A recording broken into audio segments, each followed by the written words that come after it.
Hello student, my name is Ritu and today we will discuss chapter 9 maths का जो आपका class 10 है उसका चैप्टर 9 है इंट्रोडक्शन टू ट्रिग्नोमेट्री। हमने पहले किया था, उसमें हमने आपको बताया था कि आपको एक रिजल्ट याद रखना है।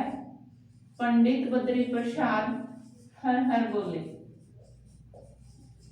ये इम्पोर्टेंट है बोर्ड एग्जाम के लिए। यहाँ से आपसे क्वेश्चंस पूछेगा ही पूछेगा, एक क्वेश्चन आपका आना ही आना इस एक्सरसाइज में, ठीक है। हो सकता है आपका एमसीक्यू में भी आए और जो आपके एबीसी 4 सेक्शन है उनमें से किसी सेक्शन में दोबारा देखने को मिलेगा। यहाँ से हम मान के चलते हैं कि 2 से 3 क्वेश्चन आपके बनेंगे। तो हम स्टार्ट करते हैं। आपका जो क्वेश्चन है ये कह रहा है कि आपको एक टावर दिया हुआ है और जो टावर वो स्टैंड है वर्टिकली, यानी हमारे पास एक टावर है और वो कैसे स्टैंड कर रखा है वर्टिकली। तो वर्टिकली कैसे करेंगे, मान लेते हैं ये हमारे पास क्या है, हमारा टावर, ठीक है जी। तो कह रहा है कि आपका एक जो टावर है वो 15 अवे है यहाँ से, यानी बेस है वो हमारा 15 मीटर गिवन है। और जो इसकी हाइट बता रहा है, जो आपका ए बी टावर है, ए बी टावर है आपका, हमें इसकी फाइंड आउट करनी है हाइट।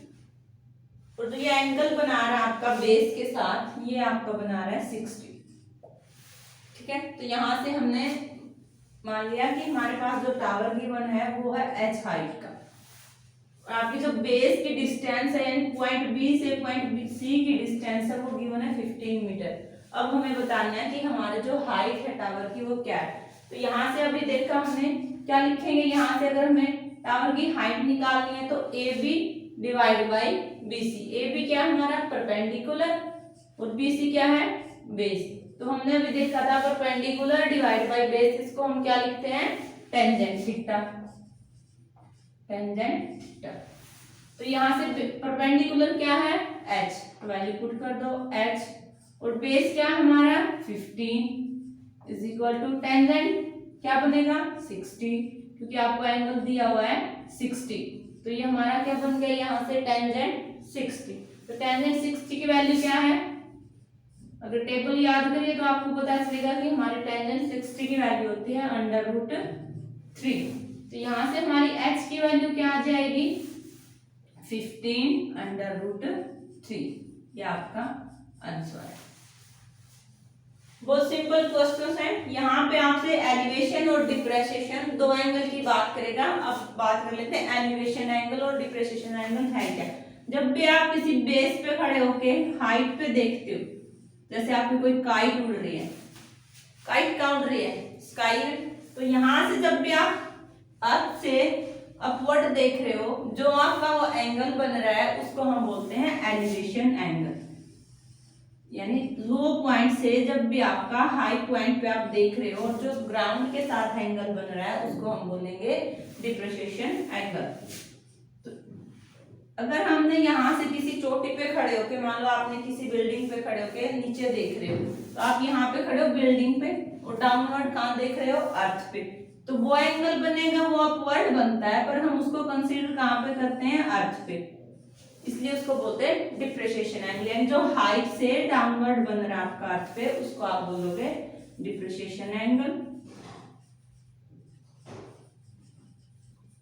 जो ग्राउंड से हाइट पे देखने पे जो ग्राउंड पे एंगल बन रहा है ये वाला, उसको आप बोलोगे एलिवेशन एंगल, ठीक है। तो यहाँ पे इसने यही बोला था कि हमारे पास एक टावर है ए बी किसी भी हाइट का, और वो ग्राउंड के साथ एंगल बना रहा है 60 का, और जो ग्राउंड पे जहां पे वो एंगल बना रहा है उसका डिस्टेंस और टावर का डिस्टेंस है वो गिवन था 15 मीटर। तो हमने यहाँ से देखा टावर की हाइट हमने h कंसीडर कर ली, तो BC की वैल्यू आपको 15 गिवन है। अब हमें पता है बाय दिस फार्मूला कि हमारा जो बेस है 15 गिवन है, परपेंडिकुलर हमने h मान लिया, पुट कर दिया, परपेंडिकुलर डिवाइड बेस, ये होता है आपका टेंजेंट। टेंजेंट एंगल आपको 60 गिवन है और टेंजेंट 60 की वैल्यू आपको पता है क्या होती है √3, पुट कर दी। यहाँ से h की वैल्यू क्या आ गई 15 √3। तो ऐसे ही एक और क्वेश्चन सोल्व कर लेते हैं।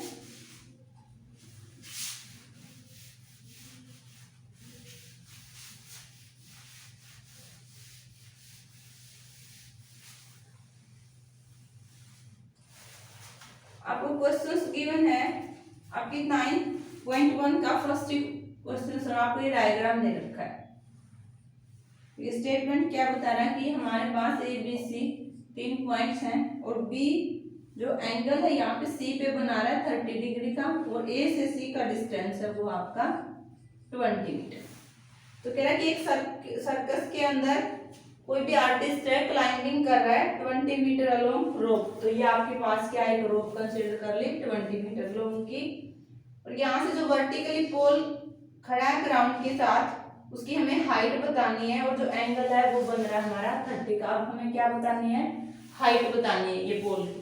तो यहाँ से क्या लिखेंगे, A B divide by A C. तो लिखो A B divide A C is equal to क्या होता है, perpendicular divide by hypotenuse. Perpendicular divide hypotenuse क्या बताया था अभी, साइन थीटा। तो यहाँ से ए बी की वैल्यू क्या h, ए सी हमारे पास नहीं, क्या गिवन है 20। तो यहाँ से थीटा की वैल्यू क्या गिवन है 30, पुट कर दो साइन 30। तो यहाँ से साइन 30 कितना होता है, साइन 30 होता है 1/2। तो यहाँ से 2h is equal to 10, h की वैल्यू आ जाएगी 2h इज इक्वल टू 20 और h की वैल्यू क्या आ जाएगी यहाँ से 20/2 यानी 10। तो जो ये हमारी हाइट थी हमने निकाली वो कितनी है 10 मीटर की। ऐसे निकाल देना क्वेश्चन, सिंपल है, कुछ नहीं करना, सिर्फ रिजल्ट याद रखना है कि मैं से पूछ क्या रहा है। यहाँ पे हमसे पूछा था कि कोई भी रोप है वो 20 मीटर लॉन्ग है, यहाँ से हमें एक पोल की हाइट बतानी है और जो रोप है वो ग्राउंड के साथ 30 का एंगल बना रही है। यहाँ से हमने कंसीडर कर लिया कि हमारी जो पोल है उसकी हाइट क्या है h है, ये आपको गिवन है। हमने किया परपेंडिकुलर डिवाइड बाई हाइपोटेन्यूज, वो होता है हमारा साइन थीटा। यहाँ से h वैल्यू हमने कंसीडर की थी, ये आपको गिवन है। साइन 30 की वैल्यू 1/2 है, यहाँ से h की वैल्यू आ जाएगी 10। ठीक है, ऐसे एक क्वेश्चन सोल्व कर लेते हैं।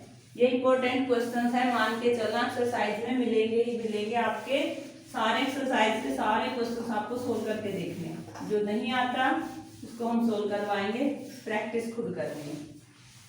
चलो आपका सेकंड क्वेश्चन कह रहा है कि आपके पास एक ट्री ब्रेक कर रहा है किसी स्टॉर्म के कारण, उसका जो बेंडिंग पार्ट है वो टच कर रहा है ग्राउंड को और एंगल बना रहा है 30 डिग्री का। और जहां से ग्राउंड के साथ जो ट्रायंगल बना रहा है उसका जो डिस्टेंस गिवन है वो आपको 8 मीटर गिवन। मान लेते हैं हम यहाँ से हमारे पास कोई भी ट्री खड़ा है, ये पॉइंट है डी, ये बी। तो ये बी और डी हाइट का कोई भी यहाँ पे कोई ट्री खड़ा है, यहाँ से ये बैंड कर गया ड्यू टू स्टॉर्म, तो इसने ग्राउंड के साथ एंगल बना दिया यहाँ पे। और जो ये एंगल गिवन है ये आपको गिवन है 30। ठीक है, ये पॉइंट मान लेते हैं हमारा सी है, ये पॉइंट ए। अब हमने कंसीडर कर दिया हमारे पास बीडी क्या है, एक ट्री है, ये मान लेते हैं वाई का है, ये एक्स है। ये हमने माना कि जो हमारा बीडी है वो एक्स है, पर ये बैंड हुआ जहां से, वहां से ग्राउंड के साथ जब टच किया इसने एंगल बना दिया 30 का। और ये जो वैल्यू है वो भी हमारी क्या है वाई, क्योंकि यहाँ से जितना बैंड हो वही तो डाउनवर्ड आएगा। तो अब हमें निकालनी ये हाइट, आप ये जो डिस्टेंस है ये आपको गिवन है 8 मीटर। तो यहाँ से अगर हम टोटल बीडी देखें तो ये हमारा क्या हो जाएगा x प्लस वाई। अब निकालो ए बी सी, अब लिखेंगे ट्रायंगल। यहाँ से हमें क्या दिख रहा है, दो ट्रायंगल है हमारे पास। अगर मैं इसको दोबारा यहाँ से टच करके देखूं तो आपके पास क्या बन रही है, एक तो जब ट्री खड़ा है इस पॉइंट के साथ, एक जब ये बैंड होके यहाँ से टच कर रहा है। ठीक है, तो यहाँ से हम फर्स्ट ट्रायंगल ले लेते हैं ए बी सी के अंदर, ए बी सी। तो यहाँ से क्या हो जाएगा A B divide by B C, A B divide by B C यानी परपेंडिकुलर डिवाइड बाई बेस। ये हमारा क्या होता है टेंजेंट 30 डिग्री। ए बी की वैल्यू क्या है x, बी सी की वैल्यू क्या गिवन है इसको 8, और टेंजेंट 30 कितना होता है 1/√3। तो यहाँ से x की वैल्यू क्या आ गई 8/√3। ये मान लेते फर्स्ट इक्वेशन, x की वैल्यू आ गई। अब हमें वैल्यू किसकी चाहिए y की। तो लिखो अब सेकंड ट्रायंगल हमारे पास क्या होगी बी डी सी। तो ट्रायंगल बी डी सी के अंदर। अब यहां से देखो क्या बन जाएगा, यहां से बी डी सी में देखें तो हमारे पास क्या है, ये y और ये क्या है x। तो क्या बन जाएगा यहाँ से, B D divide by D C is equal to sine 30। ठीक है, यही गिवन आपको कि हमारे पास बैंड कर दी थी, हाँ जी, B D is equal to sine 30। तो यहाँ से बी डी की वैल्यू क्या है x और डी और सी की वैल्यू हमने क्या कंसीडर की थी y। साइन 30 कितना होता है 1/2। तो यहाँ से अगर y की वैल्यू देखें तो वो क्या आ जाएगी 2x और x की वैल्यू अभी हमने निकाल ली, पुट कर दो तो क्या बन जाएगी y की वैल्यू 2 इंटू 8 अंडर रूट 3 यानी 16 अंडर रूट 3। ये मान लेते सेकंड इक्वेशन हमारी। तो यहाँ से अगर हमें बतानी है हाइट ऑफ ट्री तो वो हमारी क्या है x प्लस y। आपके पास x की वैल्यू भी है, ये निकाली थी हमने, y की वैल्यू भी है ये वाली, तो पुट कर दो x प्लस वाई क्या हो जाएगा, x की वैल्यू क्या 8 upon under root 3 plus y की वैल्यू क्या निकाली अभी हमने 16 डिवाइड बाई अंडर रूट 3। ये वैल्यू क्या बन जाएगी हमारी, ऐड करोगे तो 24 अंडर रूट 3। अब हम क्या कर देंगे, अंडर रूट 3 का रैशनलाइज कर दो, अंडर रूट 3 से मल्टीप्लाई कर दो बोथ साइड, तो क्या हो जाएगा आपका 24 अंडर रूट 3 डिवाइड बाई 3, 3 1 जा 3, 3 8 जा 24, 8 अंडर रूट 3। यहाँ पे लिखते हो तब भी ठीक है आपका आंसर, या फिर अंडर रूट 3 की वैल्यू आपको गिवन होती है, क्या होती है 1.732। अगर हम इसको फर्दर सोल्व करें तो क्या लिख दोगे 8 इंटू 1.732। अगर इसकी मल्टीप्लाई करोगे तो वो आपका क्या आ जाएगा आंसर, यानी 16 5 अब क्या बनेगा 8.30। ये आपका आंसर। इंपॉर्टेंट क्वेश्चन है, मान के चलना पेपर में मिलेगा ही मिलेगा। तो दोबारा रिपीट करवा देती हूँ, रिपीट कर लेते हैं दोबारा से ये क्वेश्चन कि आपको एक ट्री गिवन था, उस ट्री की जो हाइट है वो है x, बैंड कर गया ड्यू टू स्टॉर्म और उसने टच किया ग्राउंड को विद एंगल 30। जो टच किया जहां से ग्राउंड को उसको डिस्टेंस गिवन आपको 8 मीटर। तो यहाँ से हमने क्या कर लेना है, फर्स्ट ऑफ ऑल हमने ट्री को देखा, उसकी कंसीडर कर दी हाइट x, जहां से बैंड हुआ उसको हमने मान लिया y। तो यहाँ से आपके पास क्या दिख रही है, दो ट्रायंगल बन गए और ये हमारी दोनों एंगल क्या है राइट एंगल ट्रायंगल। तो यहाँ से हमने फर्स्ट कंसीडर किया कि हम ले लेते हैं ए बी और सी ट्रायंगल को। जब हमने ए बी और सी ट्रायंगल को लिया तो यहाँ से हमारी क्या बन गई A B divide by B C, वो होता है हमारा टेंजेंट 30 डिग्री बना। यहाँ से ए बी की वैल्यू x कंसीडर की है, ये आपको गिवन है बेस 8 आ गया। यहाँ से टेंजेंट 30 की वैल्यू क्या 1/√3। यहाँ से हमने किसकी वैल्यू निकाल ली x की, उसको हमने कंसीडर कर दिया फर्स्ट इक्वेशन। अब वैल्यू किसकी निकालेंगे y की, यानी जहां से आपका ट्री जो बैंड हुआ था। तो हमने दोबारा कंसीडर किया एक ट्रायंगल जिसको माना हमने बी डी सी। तो यहाँ से वैल्यू निकाली B D divide by D C यानी परपेंडिकुलर डिवाइड बाई हाइपोटेन्यूज, उसको हम लिखते हैं साइन थीटा और वो थीटे की वैल्यू है 30, यहाँ से लिखा साइन 30। ये हमारी वैल्यू क्या है x, डीसी हमारे पास क्या है y, टेंजेंट 30 होता है 1/2। यहाँ से किसकी वैल्यू निकलाई y की। तो हमने x की वैल्यू फर्स्ट में निकाल चुके हैं, तो यहाँ पे पुट कर दिया x की वैल्यू, तो y की वैल्यू आ गई 16/√3। तो अब हमें बताना है टोटल हाइट ऑफ ट्री, वो होती है हमारी x ये थी y ये, तो अगर टोटल देखें तो x प्लस y। आपके पास x की वैल्यू भी गिवन है, y की भी निकाल ली हमने, दोनों को क्या कर दिया ऐड कर दिया, तो आपकी वैल्यू आ गई 8/√3 और √3 की वैल्यू होती है ये 1.732।